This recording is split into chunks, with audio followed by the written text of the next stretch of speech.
I'm Jarrod Kimber, and welcome to my T20 World Cup previews. This one, we are doing New Zealand.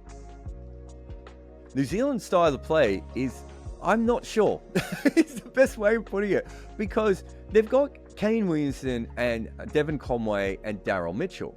Those guys are more anchor-dependent type players. But then in between that, you've got Finn Allen and Michael Bracewell and Mark Chapman and Glenn Phillips, and Rachin Ravindra, who are just going to go absolutely ballistic. So are they going to match sort of anchor players with attacking players when it comes to the bat? And when it comes to the ball, are they going to go with Phillips, Bracewell, and Santner as their three spinners, because all of those guys bring batting as well, and Rachin Ravindra as well? And so are they going to have like just a bunch of part-timers in the middle to, stretch out that batting order? Or are they going to go more traditional options and have someone like Ish Sodhi as a specialist bowler? But there's so many different options that they can go within this squad. It's quite exciting from that point of view. So their three match winners are probably Trent Boult, who's still the best bowler in the first over of T20 cricket. His ability to get wickets early on, no one's been able to hit him in this IPL, and this has been a pretty high-scoring IPL. Well, for everyone except for Kane Williamson, who I think was made 27 of 27 in the IPL. But Trent Boult's ability to take early wickets is absolutely huge. He'll be important. Lockie Ferguson looks like he's just coming into a little bit more form. You know, he wasn't even in his IPL side, and he's been struggling over the last couple of years. But a fully fit Lockie Ferguson bowling in those middle overs is absolutely huge.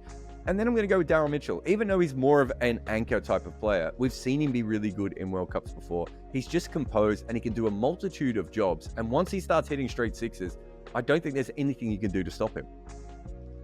My surprise package is Michael Bracewell. And look, he's been around for a little while now, and he was a big part of New Zealand's plans for the last 50 over World Cup, and unfortunately got injured.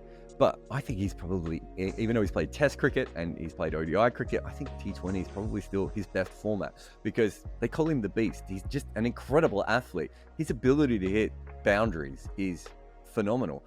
He's a great mover around the field as well, and he can really spin the ball.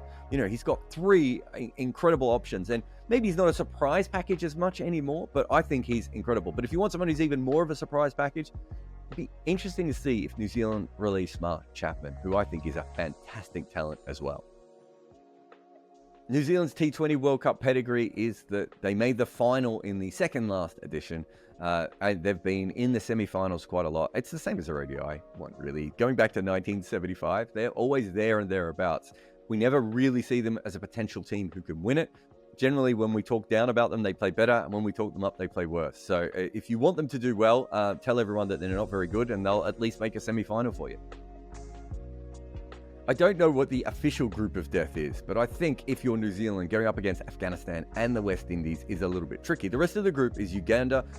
They're a really good developing side, but they shouldn't trouble New Zealand at all. And Papua New Guinea, a lot of things would have to go right for Papua New Guinea to roll New Zealand. But if New Zealand do lose to Afghanistan or West Indies, then there's all sorts of things going on. So that's quite a tricky group for them. Their tournament is going to be largely in the West Indies, right? And they do have some of the lower, slower wickets early on. They've got plenty of spinners who can play that. And also, if the wickets get really tricky, Kane Williamson, that should be when he comes to the fore. That's why he's in the squad. Outside of that, they've got really good seam, and they've got multiple spin bowling options. So they should be fine pretty much all the way through. Will America fall in love with the New Zealand team? Well, they're not playing there, so that doesn't help. And they fly under the radar a little bit. Look, they're pretty much everyone's second favorite team. Why can't they be USA's second favorite team?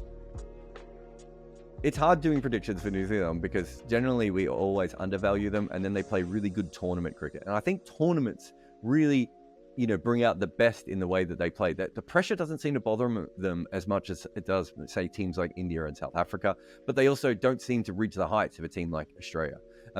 I think they have another decent semi-final chance here.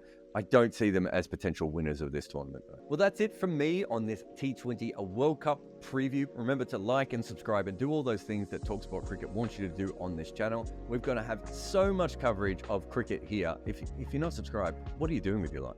On AM, on DAB, via the talkSPORT app, and on your smart speaker.